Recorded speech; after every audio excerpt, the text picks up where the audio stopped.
So we're really pleased to have Amy Garrett join us today. She is an assistant professor of practice in the OSU Department of Horticulture and works with OSU Extension Small Farms program. Amy is devoted to learning and teaching others about ways to improve the economic and environmental sustainability of our food production systems. She has 20 years of experience in the horticulture industry, ranging from landscape design, installation and maintenance, to organic farming, research, and education. Her special interests are in organic crop production, season extension, and dry farming. So drought mitigation tools and strategies for growing with little or no irrigation have really become her focus of her work for the past several years. And she teams up with producers across the Pacific Northwest to examine possibilities for growing vegetables without irrigation. So today she's going to share how maybe some of these strategies can be used in a home garden situation. Well, thank you all for taking time out on this sunny day to attend this webinar. As Brooke said, I've been working on this project for a few years now, so I'm going to share a bit about the what, whys, and hows of dry gardening. So I've mostly presented to farmers on this topic, but it's of high interest to gardeners as well. And then I'll give you a little bit of information on some of our trial results. We've been hosting trials throughout Western Oregon and Washington for the past couple of years. So I'll give you some results and then tell you a little bit about how you can get involved if that's of interest to you.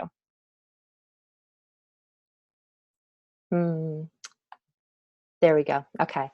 So what is dry farming? We're referring to crop production during a dry season, like our summers here in the Willamette Valley, where we have a dry summer, and then most of our rainfall, we have 40 plus inches of annual rainfall falling from typically October through May.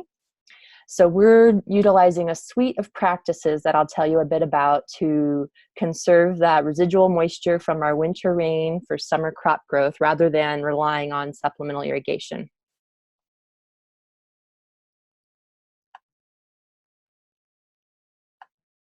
So this is just a graph showing you what our climate looks like. I noticed when people were starting to introduce themselves on the chat before we got started that people are in different climate zones. So this just gives you an illustration of what our climate is like here in the southern Willamette Valley.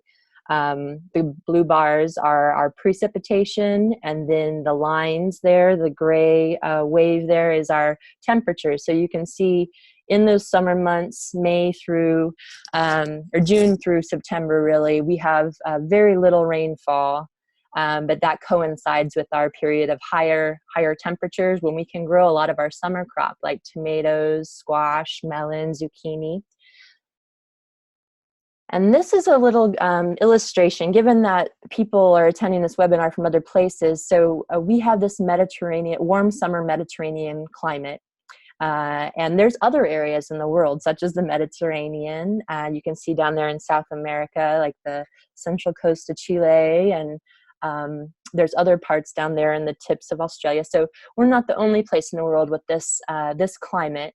And dry farming practices can be used in other climates as well, maybe to conserve water.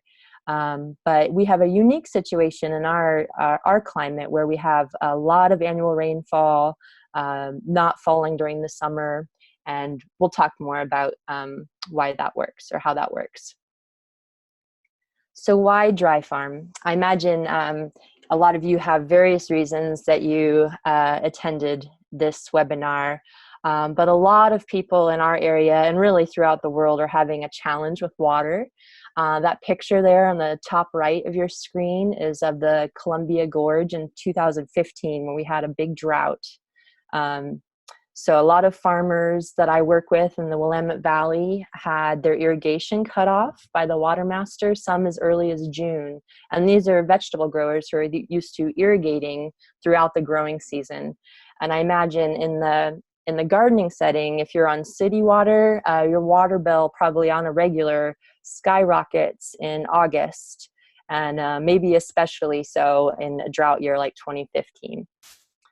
Another reason gardeners and farmers are interested in dry farming is reduced inputs. So A lot of the work for dry farming happens up front in the spring. You're preparing the soil, you're getting ready for planting. After things are planting, if you're not managing irrigation, repairing your irrigation systems, and managing weeds that you're irrigating, there's a lot less inputs for a lot of sites. Another reason people are really interested in dry farming is improved produce quality. So dry farming is not a yield maximization strategy. We generally have a yield reduction in dry farming. But down on the bottom right-hand side, you can see this is a event we did, a tasting in Portland in 2017, sampling out dry farm produce alongside irrigated produce, usually blind, so people can experience it without kind of knowing which is which. And people get really excited by the more concentrated flavor of dry farm produce. And there have been some studies, one of which I'll show you, that show that squash, for example, winter squash, that typically rots in storage, sometimes even before Thanksgiving, can store a lot longer when dry farmed.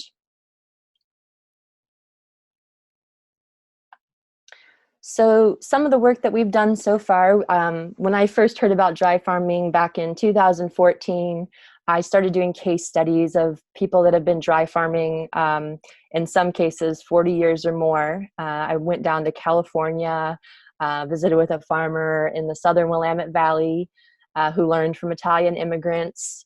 In 2015, that drought year, we had our first demonstration.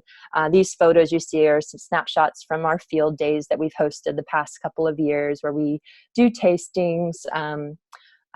Some farmers that have more experience will come out and chat with the newer farmers and gardeners interested in dry farming. We've also dug soil pits just to look at soil moisture and the root zone, and so it's the plants are not growing without water. This is a common thing that comes up at these field days. They're growing without supplemental irrigation, but nothing can grow without water. So we're just showing in some of these field day demonstrations that there is soil moisture. It's just deeper down, and these crops are rooting much deeper to find that water. At some of these field days, we did follow-up evaluations and asked people if they plan to apply anything that they learned at the field day. And a lot of people responded. I think of the first one, it was 93% said they intended to apply what they learned on their property.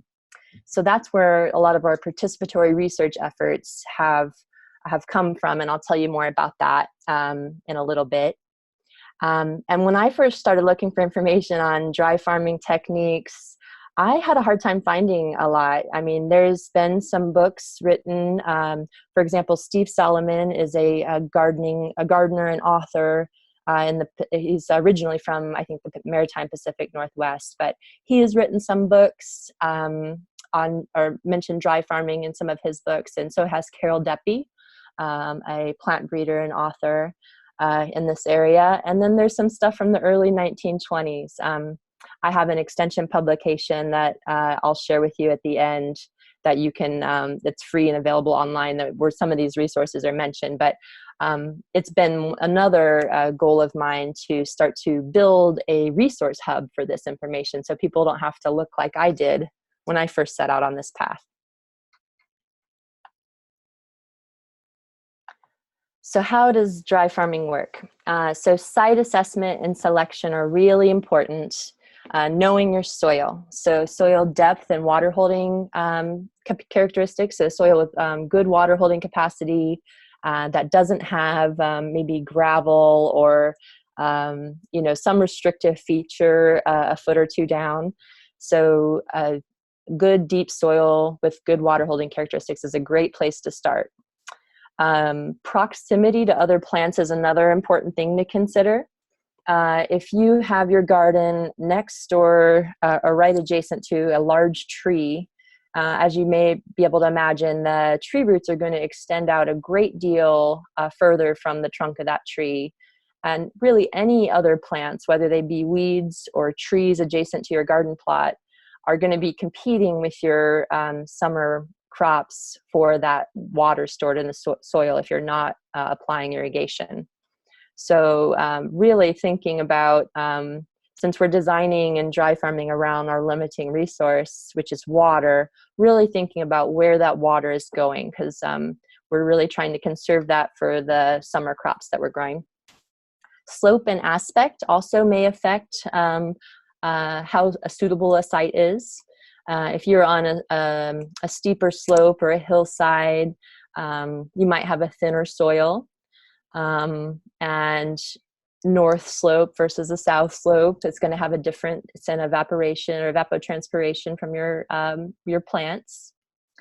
Another thing to consider is wind. So windy sites can lose a lot more water than more protected sites. If you have a windbreak to protect your garden on a windy site, you can reduce water loss through evapotranspiration by 10 to 40% based on the density and of the windbreak, and also its distance from the crop, and depending on which crop it is. So there's a huge benefit to having a windbreak on windy sites.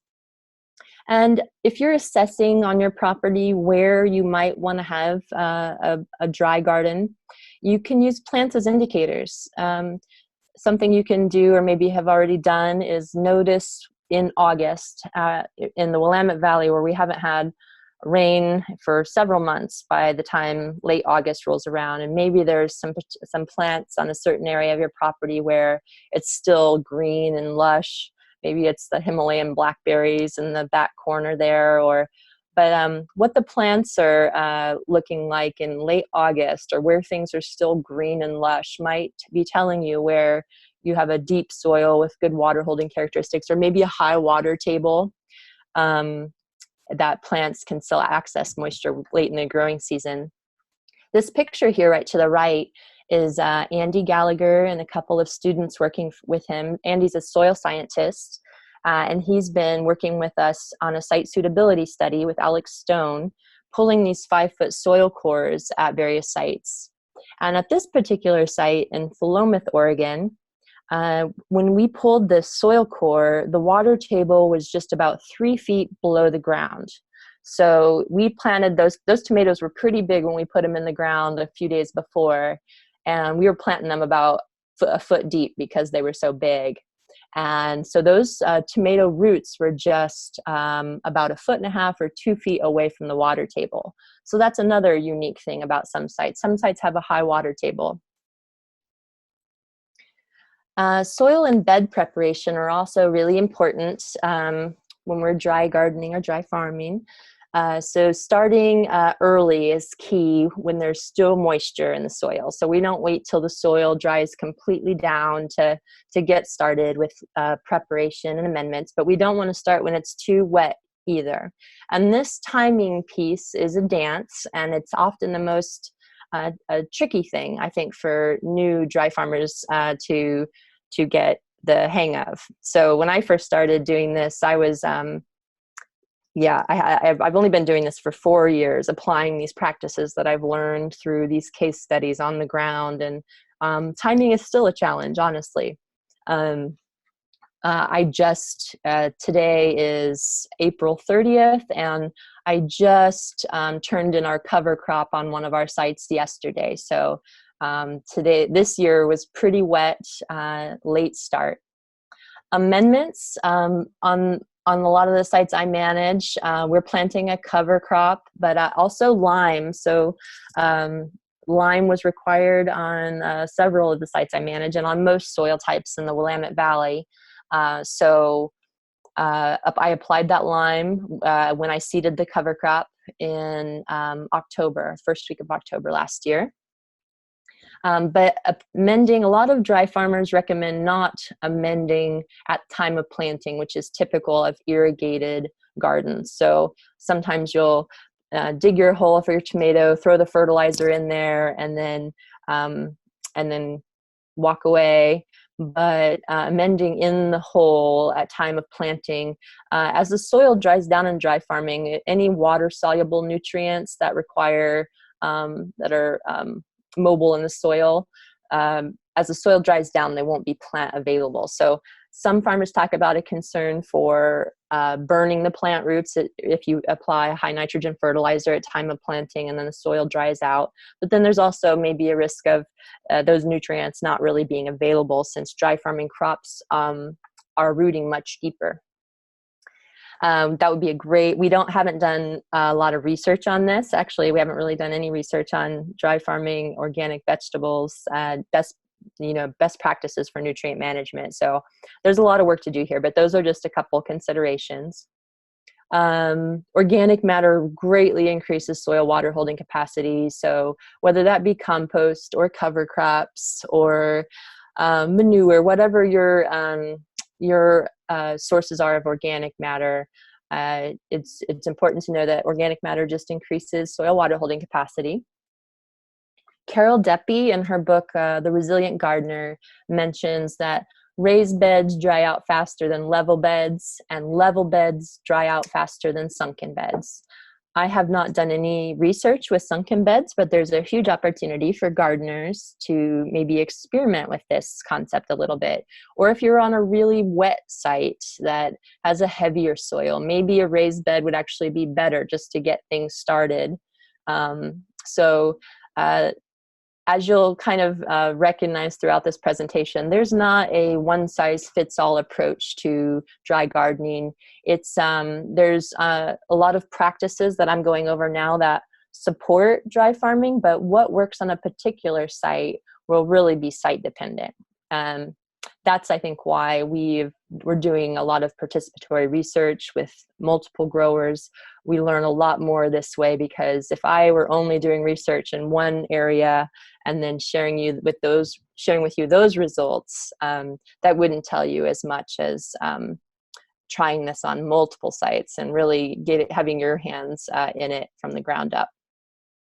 So this picture on the bottom right is of a broad fork. So if you prep your garden typically with a tiller, that can create a hard pan just below. Usually tillers go 6 to 8 inches deep. So that can lead to a plow pan over time. So a broad fork, or if you have a tractor, you can use a chisel plow, is just a way of kind of breaking through that hard pan to allow for roots to grow deeper. Diligent weed management is also really key, and I think I'll be saying this multiple times throughout the presentation. One farmer told me that each plant in the soil of your dry farming plot that's not your crop that you're harvesting from is like a little straw in the soil sucking moisture out. So really diligently managing weeds is a key practice here when dry farming. This table here is just showing that for our site on the southwest corner of Corvallis here at Oregon State University, the timing of these different field operations really has varied from year to year. And that's based on weather, and sometimes it's a long wet spring, and sometimes spring starts really quickly, like in 2015. We were really getting started about a month earlier almost than we are this year, for example. So something to note about dry farming is that you can't really schedule things on a calendar. You have to make yourself available when it's time. So you can't say next Wednesday I'm gonna incorporate my cover crop. It's doing it when the soil moisture is right. Planting. So timing is important. Planting when and where there's moisture. So some seed packets will tell you to plant your seed 1/4 inch deep or 1/2 inch deep. But with dry farming, you plant when and where there's moisture. And this is a dance for some crops that like warmer soil temps. So this is kind of part of the challenging of timing. But in some cases, one of the farmers I visited with showed me that after the seed bed was prepped, the surface looked dry, but just below the surface, about 3 inches deep, where there was moisture. So putting that seed in contact with the moist soil and then covering it back over with that loose soil, and then that plant is still coming up. It's just so not following necessarily the recommendations on the seed packet, but planting where there's moisture, putting that seed in contact and pressing it in where is an important practice. With squash and melons and zucchini, I haven't actually. Zucchini is a really easy entry crop for anybody who wants to start dry farming. I think a lot of folks who have been a part of this project, if they have one takeaway, it's that in our region here in the Willamette Valley, it's there's really no need to irrigate a zucchini. But for the other cucurbits I mentioned, melons and winter squash, I often, at the time of direct seeding them in the ground, I will plant backups in the greenhouse because I'm planting them in moist soil, but the soil temps aren't high enough. So I haven't really gotten uniform germination from direct seeded squash and melons yet. So I've often had better luck with the transplants. One of my farmer mentors has told me that if I just waited a little longer, but for me, that's like, I want to plant when there's still moisture. So if I waited a little longer, I may have gotten better germination. So this is part of the dance, and I'm still learning as well. Carol Deppy, in her book, The Resilient Gardener, mentions that pre-soaking large-seeded crops can be helpful in getting things germinated quickly. That said, some farmers don't like to pre-soak seeds because if they're using a push seeder, they can get gummed up in there and stick together. And that it's also said that if you plant when there's still plenty of moisture in the soil, then pre-soaking isn't necessary. It's maybe an extra step. If you're starting a little late in drier soil, maybe pre-soaking is more helpful. So just something to consider.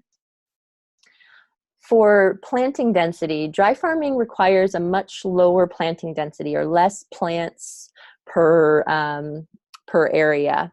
So this could be one of the bigger challenges for anybody that has a very small garden space and really wants to maximize their food production in a small area.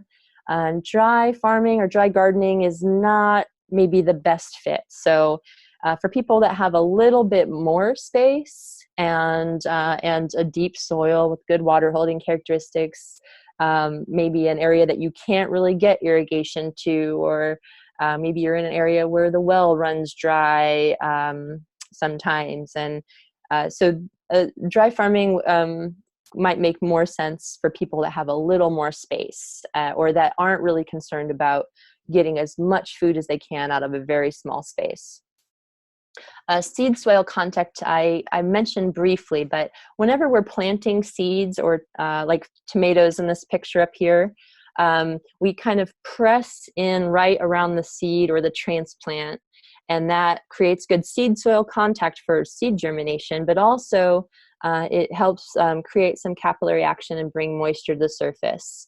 If you have ever walked across a field that's been already prepared, but it looks dry on the surface, and you walk across it and look back at your footprints and your footprints are wet, this is just an illustration of that capillarity. So yeah, creating good seed to soil contact though for your seeds to germinate is the key. Moisture conservation is another key practice for dry gardening or dry farming. Eliminating weeds, which I say over and over in this presentation, is really key. But in this picture, you can see these cracks forming. So this is a picture taken a couple of years in Corvallis at our site there. And this is after the cover crop has been flail mowed. And I am out there assessing whether it's time to prep. And those cracks forming is an indicator that I probably should have been out there a day or two prior to start incorporating that cover crop, because when you start to see crusting and cracking on the surface, that soil's drying down much faster. So after your seed bed is prepped, if you get a rain event and then your surface starts to crust and crack, just going through with like a wheel hoe or whatever your favorite cultivation tool is, and just loosening the surface so you don't get this crusting or cracking.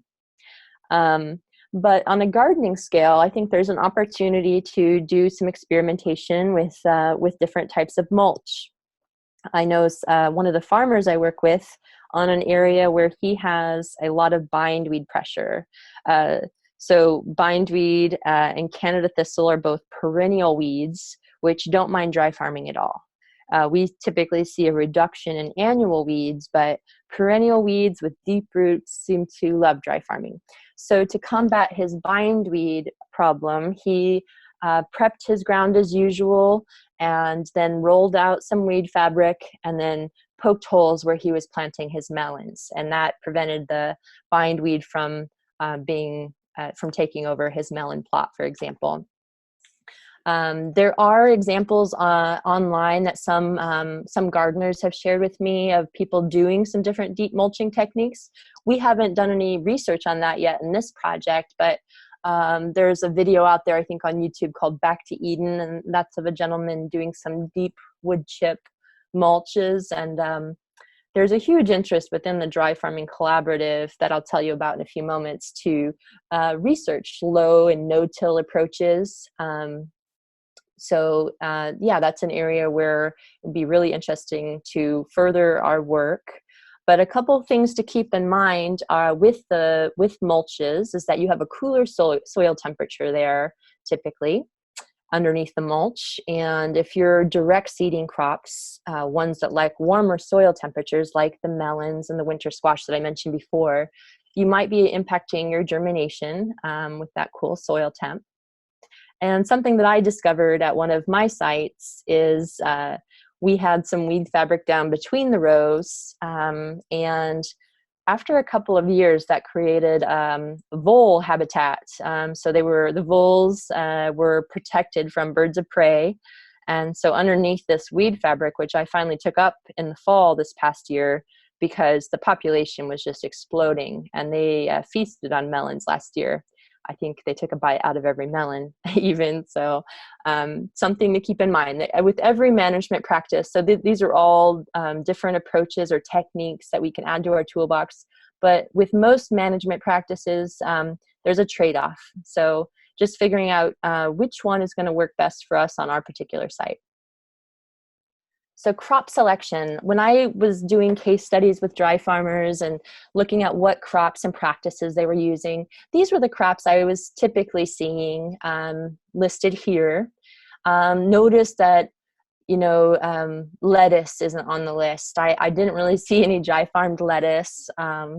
There was somebody in Northern California on a very unique site, dry farming kale. And this fellow down on the bottom right-hand corner has a farm down in Willow Creek, California, Newcomb family farm, and he actually dry farms carrots. So there are some unique cases of people dry farming other crops, but within the creativity of the grower and maybe the limitations of the site. So although these are the most commonly dry farm crops, I won't say that they're the only ones, because as soon as you say that, some creative, innovative person will figure out a way to maybe dry farm lettuce, but it's not typical. So the Dry Farming Collaborative is a group that is engaging with participatory research. So we're a group of growers, extension educators. There's multiple plant breeders in the group and different people from different areas of agriculture, all partnering to increase knowledge and awareness of these management practices that support dry farming with a very hands-on participatory approach. We have a Facebook group that has nearly 600 members on it now, and also an email list that is for people that are hosting trials and engaging with some of our participatory research efforts. More than 200 people on that list now. And this is just a graph showing where people are coming from. So most of the people that are part of the Dry Farming Collaborative right now are from Oregon. And this is a sample I took from the Facebook group about 3 months ago. There's some people also joining in from Washington, a few from California, other states, but also other countries. So I think people are Googling dry farming to find out a little bit more about it and are finding the project that way. So we've had people from different areas, and recently somebody from Italy, for example, joined the group and has been sharing some of their experience. So the Dry Farming Collaborative Facebook group is a great way to engage in discussions with people actively applying these practices in different parts of the world. Although they're mostly, like I showed, in Oregon. So I'm going to tell you a little bit about some of the participatory research. I only have time, given our time frame today, to talk about a couple, but we've done a site suitability study as well as some variety trials, looking at what sites are suitable for dry farming, given that, you know, we're all on different sites with different soil types, and then also what crops and varieties are best suited to our climate here in Western Oregon for dry farming. A lot of our funding has been from the USDA, the Climate Hub, the Risk Management Agency, as well as NEFA. But I also, down here on the bottom left corner, we, without really launching a fundraising campaign, we have a way for people to donate, even, you know, just a few dollars. And we've been able to kind of keep our variety trials going with donations from individuals. So the website is there, and I'll show it at the end, in case you might know somebody who is interested in supporting our work.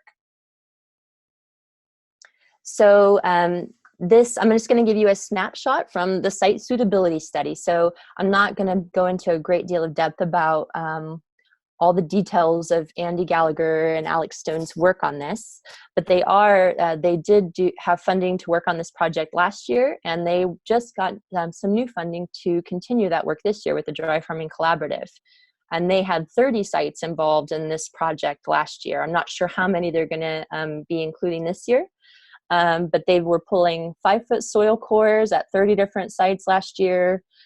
They installed soil moisture monitors at 1, 2, 3, and 4-foot depths to look at how soil dries down, and then also had tomatoes and squash planted on each of those sites. So looking at yield on these different soil types, and then monitoring how soils dry down to maybe start to explain what sites are suitable for dry farming.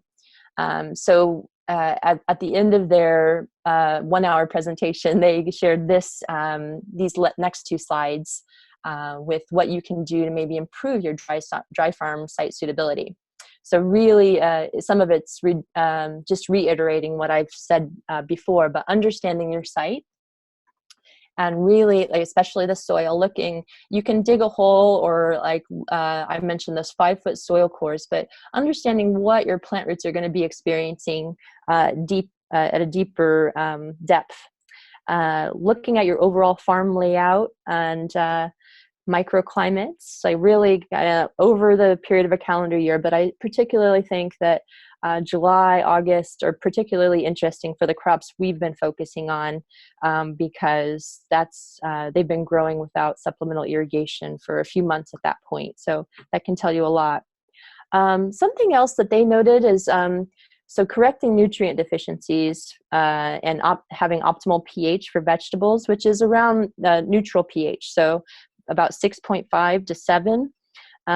They realized a lot of the sites that were participating had not corrected for pH, and so it's hard to examine the effects of dry farming if the pH has not been optimized for the crops we're growing, because we're not really testing the true effects of dry farming in that situation, because there might be a nutrient deficiency as well. Alleviating compaction is another thing you can do to improve your dry farm site suitability, or cover crops that put down deep roots are another way to get organic matter down much deeper in the soil. So anything that you can do to generally improve your soil quality and minimize soil disturbance might improve your suitability for dry farming over time. So these are some practices that Andy and Alex recommended for increasing success and reducing risk.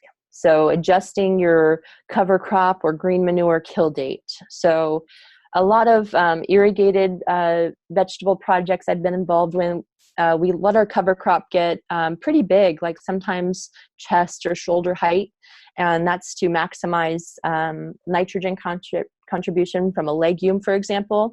But in dry farming, since we are designing around our limiting resource, which is water, we're typically taking the cover crop down when it's about knee high, and that's to kind of get ready to prepare the soil early. And when there's a huge cover crop canopy shading the soil, that also kind of lengthens the amount of time it takes for that soil to be ready for us to go in and prepare a seed bed. So that's again that dance with the soil moisture in the spring.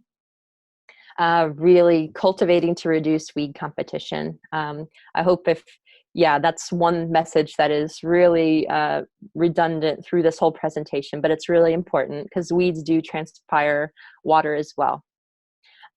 Mulching, it'd be a great opportunity to experiment with mulching in this, if you're planning to do any dried gardening.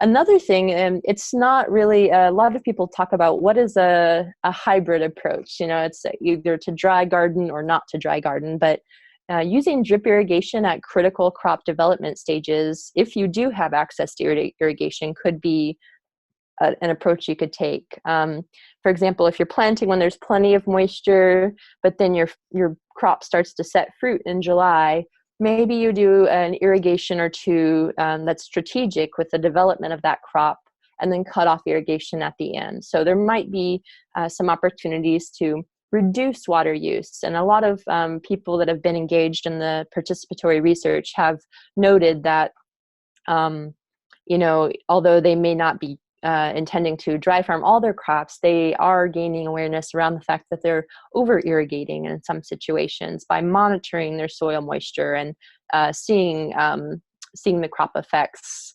But the soil moisture monitors kind of give them confidence, and will also digging a hole will give you confidence that there is moisture there that those crops are accessing. A few things that they mentioned that may improve your success and reduce your risk are selecting crops and varieties suited to dry farming. There are some varieties that we've used in our variety trials that I'll tell you about in a few moments that came from a dry farm plant breeder. So they were developed in grown out in a dry farm system, and that seed was saved, and then we took that seed and grew it in a dry farm system here in Western Oregon. So those crops seem to have some advantages. They've been adapted to and are suitable for our conditions.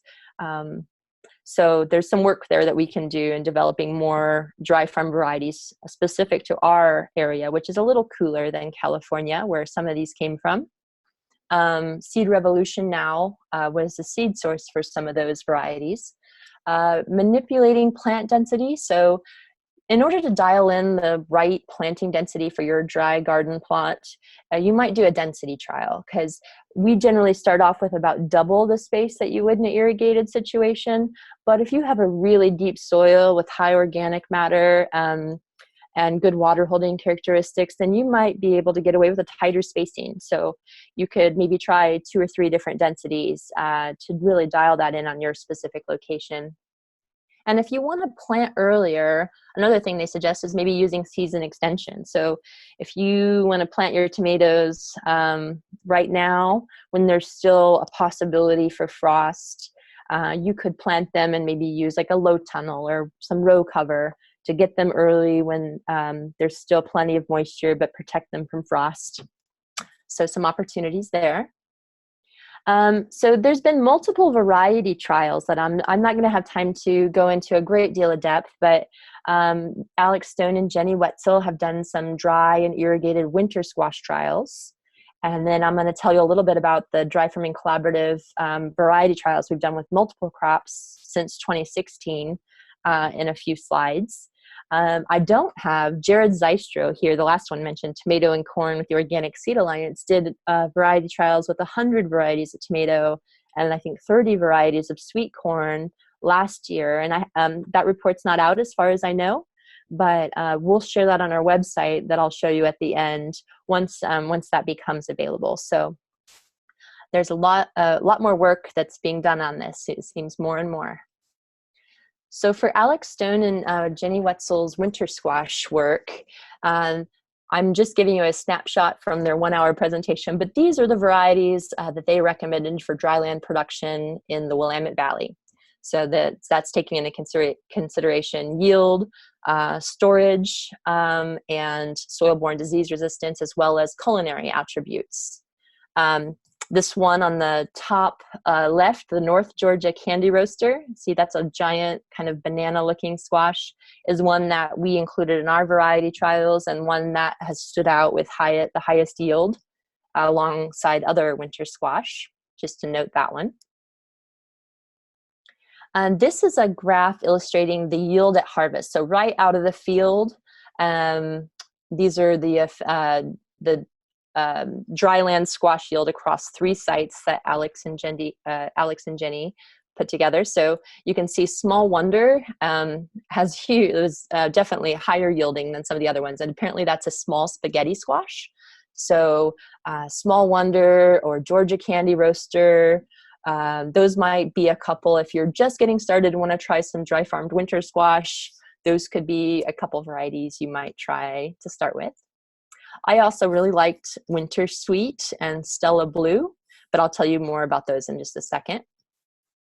Looks like I'm running out of time. So the takeaway message from Alex and Jenny's trials are that dryland squash definitely have a lower yield at harvest, but can often store much longer than squash growing under full irrigation. And that might be because of disease issues that arise from irrigating squash. So the Small Wonder, and the Candy Roaster were 2 that after 4 months of storage, so a lot of squash typically rots, by November, December. So if these were harvested in October, these are being examined in February. So that's significant for farmers and homesteaders and gardeners. So you actually have squash to eat. I think their motto is putting the winter back in winter squash. So here are some varieties that we have grown in our variety trials with the Dry Farming Collaborative. You can take a look at that for a second. I'm going to show you some results here really quickly of some standout varieties, just so maybe you can make note for your gardening experiments this or next year.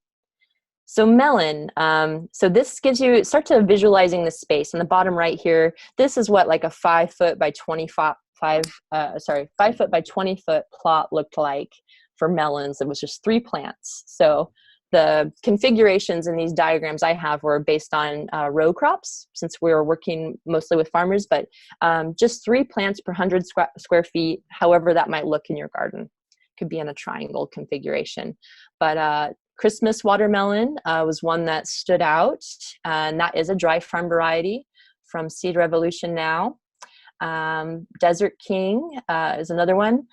These are both watermelons, and this one is more of it's a crane or melon, I believe. This one, Eel River, was very tasty, but lower yielding, probably because of the voles taking a bite out of most every single one last year.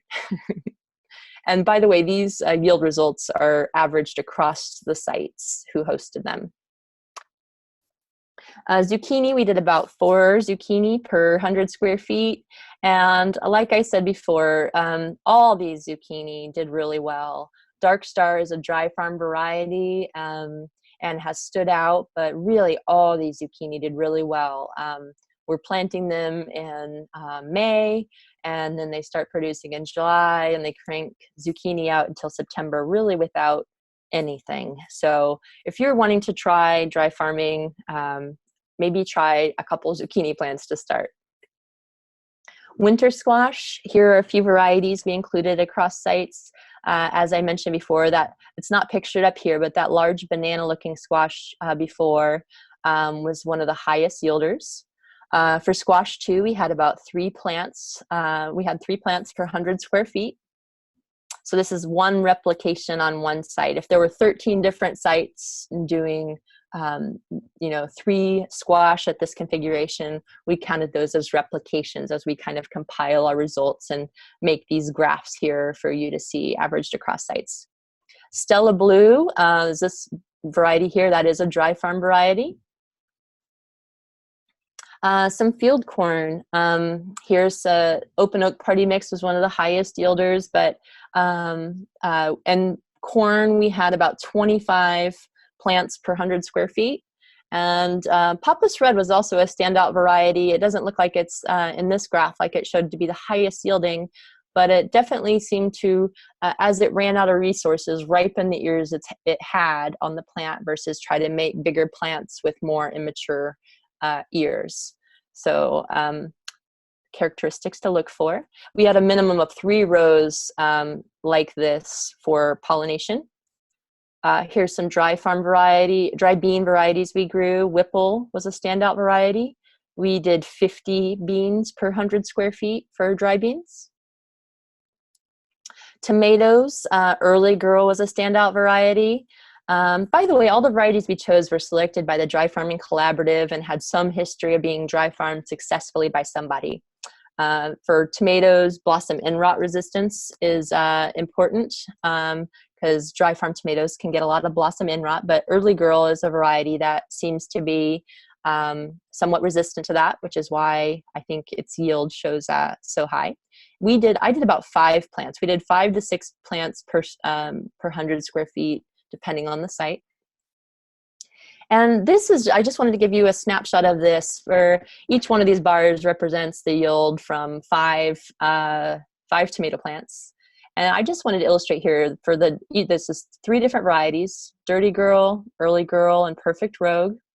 And for the dry versus the irrigated, in every case for these varieties, the irrigated yields more. But when you look at the dry grafted, so this green bar for each variety compared to the irrigated, the dry farmed plant that was not irrigated is yielding more than the irrigated standard. So if yield is really the concern about dry farming your tomatoes, you might try grafted plants. This would be a great larger project for a grad student. We got our dry farmed tomatoes from Log House Plants. So wrapping up here, so we have some time for questions. Some key points for growing dryland vegetables is starting with a soil that is deep and has good water holding characteristics. Make sure the plants have adequate space, and that might vary from site to site, but starting off with about double what you would do in an irrigated situation.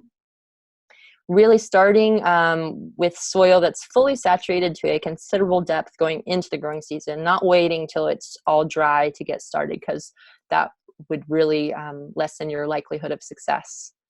Meticulously managing weeds, really key. I hope you've gotten that message throughout. Cultivation or protection of soil surface to prevent the crusting and cracking. And then anything you can do to improve your soil quality over time: cover cropping, minimizing soil disturbance, adding compost.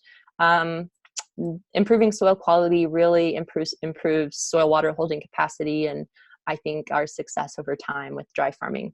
And then drought tolerant, early maturing, or dry farm vegetable varieties is an area that we're going to start doing more work in and developing some of these varieties together. If you want to get involved with the DFC, we have field days in the summer, usually in August. Please join the Facebook group if you are not averse to that. That is a really active group to engage with. We have a winter meeting in January, and then consider joining and experimenting to be involved this year or next year. Here's our website that's slowly being rebuilt. And there's also a dryfarmingcollaborative.org website that we're going to be developing over the next year. And with that, I think I'm done, Brooke. I'm ready for questions. Awesome. Thanks so much, Amy. So while folks are thinking about their questions and Amy's getting a little drink, just a reminder of 2 upcoming webinars in May. We have Amy Jo Detweiler talking on May 21st about codling moth and a codling moth monitoring system. And then on May 30th, we're going to have a special first look presentation, and this is by an OSU Honors College undergraduate who's going to be sharing his thesis research into pesticide labels and bee health. So take a look out for those. If you are registered for this, you'll get an email with the information on that as well. So, Amy, we have a couple questions. I know we only have a few minutes, so if folks, if your question wasn't answered live, we're going to take a look at them and see if there's resources we can point you to or a way to get your answer for that. So I can read them off for you. I know sometimes it's hard for presenters to see with all the boxes that are open up on your screen. Yeah. So Jesse has a question. He has a raised bed and it's 24 inches deep. Will this work for a test bed? Don't know how wide it is necessarily in this question. So maybe you could just sort of reiterate the depth of soil and, you know, sort of those requirements.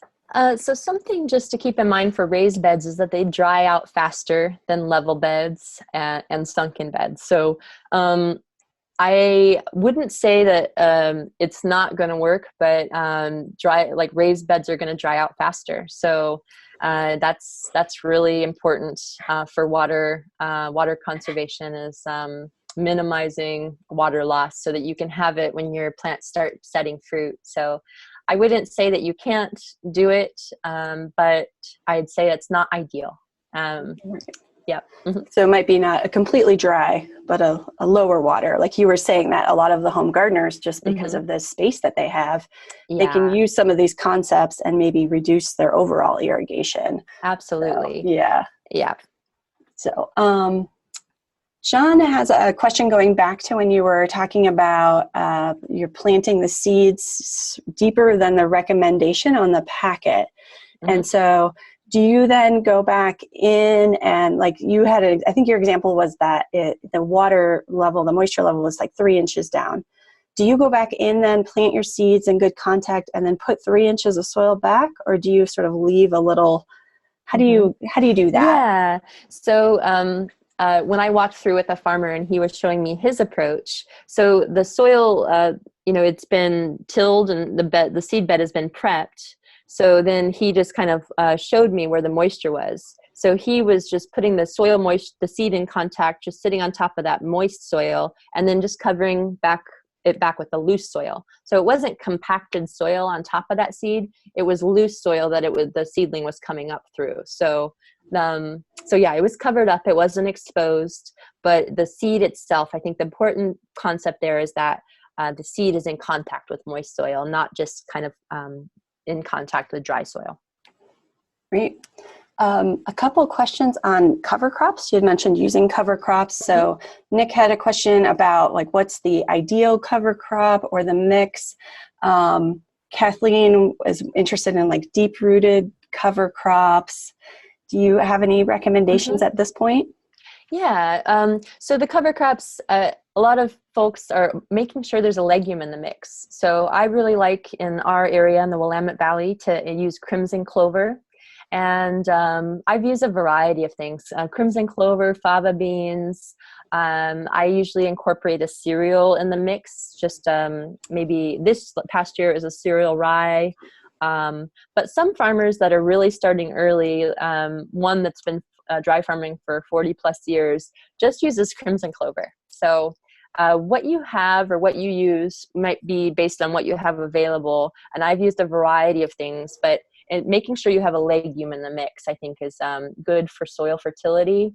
And then for deep rootedness, also incorporating a legume. You really maximize your benefits of cover crops when you have both legume and a cereal in the mix. Great. Just a quick note, your Aunt Cheryl says hi. Oh, hi, Aunt Cheryl. Could you just briefly, I know that you've collaborated with a few of the Master Gardener associations to do some trials or at least exchanging information. Do you have any information from some of those trials that you could share? I know that the Marion County Master Gardeners have hosted trials and had people out to their site. I don't have a report from their site. Okay. But I do have an interest. There's also the Benton County Master Gardeners have been involved, the Clackamas County folks. I just did a workshop for school garden educators. So I would love to do more collaboration with people coordinating community and school gardens so that we can have compile that information and make it more searchable and findable. I don't have any reports from their studies, but they're very generous in sharing their knowledge. And I think you could contact them directly maybe to see what they're up to and find out how things did. Yeah, it'd be interesting to see how it's adapted, because a lot of these demonstration gardens are smaller plots or smaller areas. So Yeah. it'll be fun. Mm-hmm.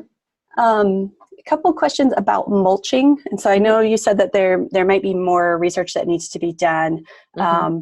But have you done any trials, or has anybody done trials yet? And then do they do the mulching, like if you've planted seeds, do you do the mulching after the plants emerge? Mm-hmm. Yeah, so I haven't done any research with mulching. I think that there's some gardeners in the group that have done some experimenting. I think there's been some discussions on our Dry Farming Collaborative Facebook group about mulching and different mulching techniques. On this slide here at the closing on the top right is one with weed fabric mulch. But and so I know that helped suppress some perennial weeds in this melon plot for this farmer on the right there.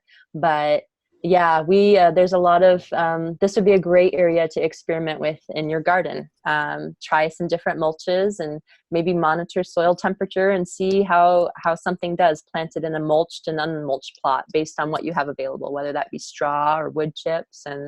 But yeah, having the mulch be on the surface and not incorporated with the soil, I think would be important. Great. Yeah. Mm-hmm. So as we're wrapping up, I know that you have a publication through OSU Mm-hmm. Extension.